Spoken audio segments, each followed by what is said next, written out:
It is required of every man that the spirit within him should walk abroad among his fellow men and travel far and wide.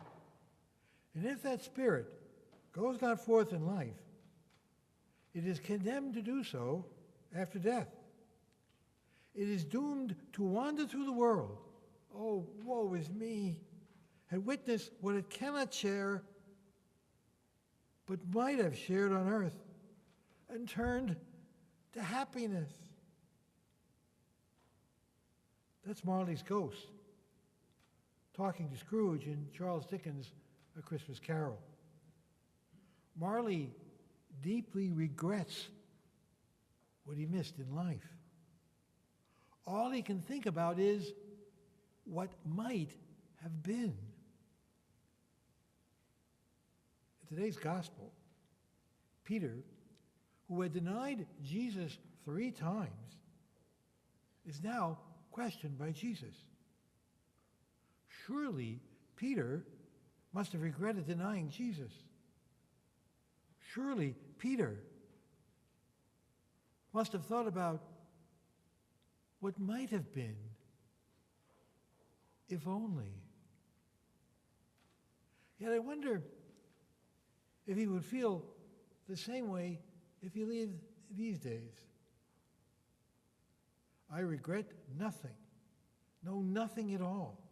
No, I regret nothing at all. It's paid, swept away, forgotten. I couldn't care less about the past.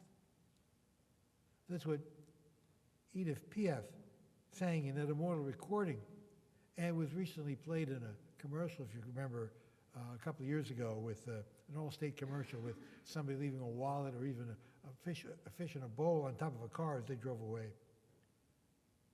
Leave no room for regrets, counseled positive thinking pioneer Dr. Norman Vincent Peale, who was very influential in 20th century Christianity and even mentored presidents. Waste no time on regret, advised Justice Ruth Bader Ginsburg, was the second woman to serve in the U.S. Supreme Court. Or you could take the word of celebrities. I don't believe in regrets, says Angelina Jolie. I don't believe in regrets, says Bob Dylan. I don't believe in regrets, says John Travolta. The U.S. Library of Congress contains more than 50 books which have the title, No Regrets. In the words of psychologist Daniel Pink, this worldview makes intuitive sense. It seems right. It feels convincing. But it has one not insignificant flaw. It's dead wrong. I yelled at my daughter when she was 5 on the way to school when she spilled some yogurt on her uniform. I really laid into her, and I've regretted it ever since. She didn't deserve that. I upset her so much for what? A bit of a stain on her uniform?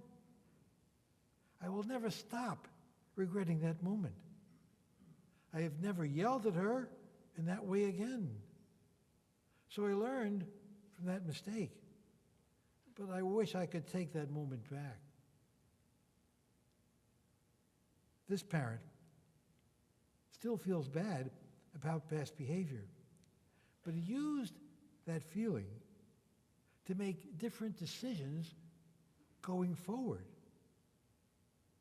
And she would never scream at that child again in that way, ever.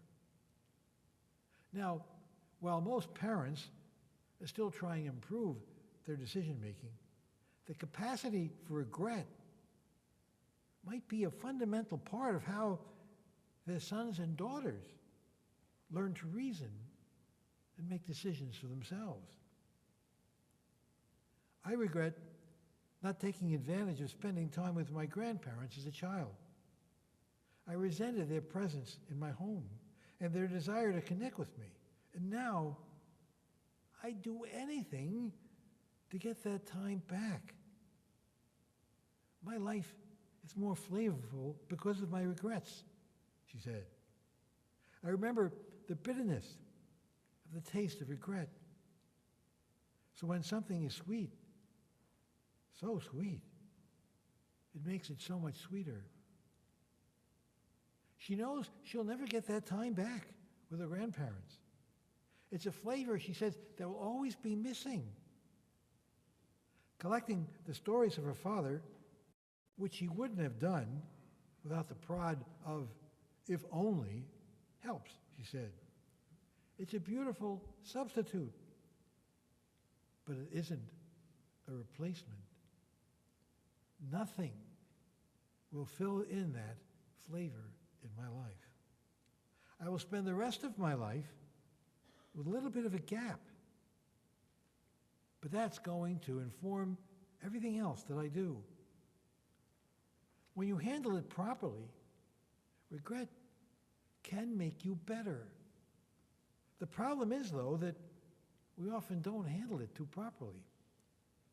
For example, framing regret as a judgment of your underlying character, who you are, that can hold you back from being who you are. Framing it as an evaluation of a particular behavior in a particular situation, what you did, can be helpful to becoming who you want to be. Ample research shows that people who accept and confess their sins end up feeling better and having a more positive outlook on life. Likewise, framing regret as an opportunity rather than your threat helps you transform it so it operates as a sharp stick rather than a leaden blanket. When regret smothers, it can weigh you down. The regret of what might have been weighed so heavily on Judas that he couldn't bear it. And his life ended in regret.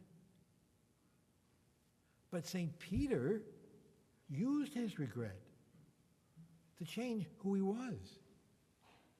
The key is to use regret to make sure not only that it doesn't happen again, but that you become a more loving person as a response. When you feel the sting of regret, you have three possible responses.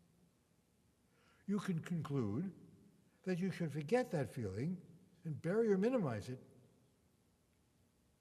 but that leads to delusion.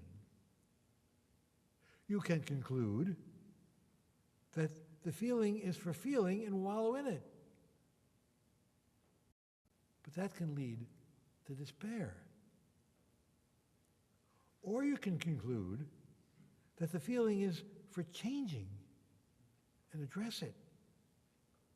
What does the regret tell you? What instructions does it offer you for becoming a better, happier, more loving person? In today's gospel, Jesus gives Peter 3 opportunities to use his regret, to undo his denying Jesus 3 times. Simon Peter, do you love me? Jesus asks 3 times, and 3 times Peter says that he does. Through today's gospel from St. John, Jesus, in asking Peter, is asking you, do you love me? He gives you the chance to use your regret, to undo your sins. And then he tells you how to undo them. Feed my sheep. Love others.